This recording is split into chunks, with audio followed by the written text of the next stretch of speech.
बहुत स्वागत है प्यारे बच्चों। आज सीखने वाले समान अर्थ बताने वाले शब्द। जैसे घर में कहते पापा या फिर कह देते पिताजी, एक ही बात है, समान अर्थ है। उसी तरह यहाँ पर देखिएगा, एक ही शब्द के कई अर्थों से इंग्लिश में कहते हैं सिनोनिम्स।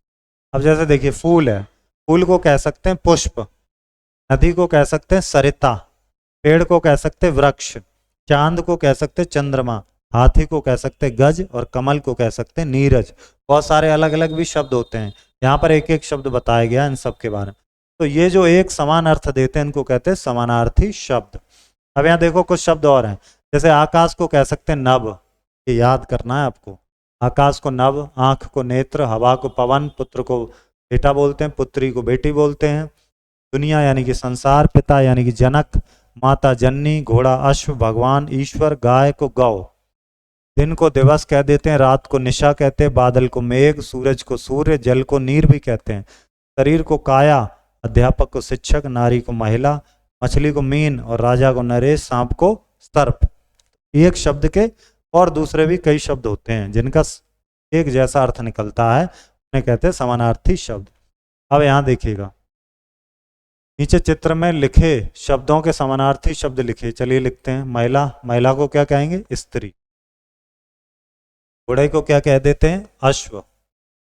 अध्यापक को क्या कह सकते हैं? शिक्षक। ठीक है, तो कह सकते हैं। और भी देखते हैं हम लोग चित्र, और क्या क्या है अपने पास।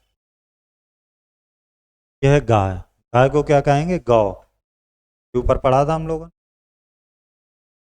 गाय को गौ। सूरज को क्या कह सकते हैं हम लोग? सूर्य भी कह सकते हैं, भानु भी कह सकते हैं। सांप को क्या कह सकते हैं? सर्प कह सकते हैं। ठीक है, हमने लिखे शब्दों के समान अर्थ बताने वाले शब्दों सामने सही और गलत का टिक लगाना। चलिए लगाते हैं।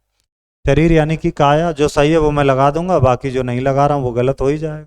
ठीक है। दुनिया यानी कि संसार। ठीक है। जल यानी कि नीर, पुत्र यानी कि बेटा, दिन यानी कि दिवस, हवा यानी कि पवन। सही सही वो टिक होगा, जो नहीं टिक है वो गलत होगा।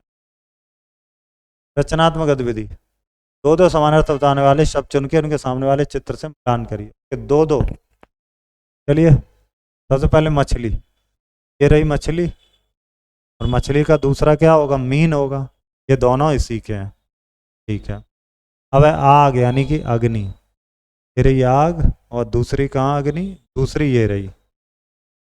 आंख यानी कि नेत्र, पहला ये रहा नेत्र, दूसरा क्या है? आंख, ये रही आंख। बादल, ये रहा बादल, और दूसरा होगा मेघ, ये रहा मेघ। स्त्री, नारी और महिला। ठीक है, समझ में आया आपको मिलान? हम मिलेंगे अगले अध्याय में। धन्यवाद।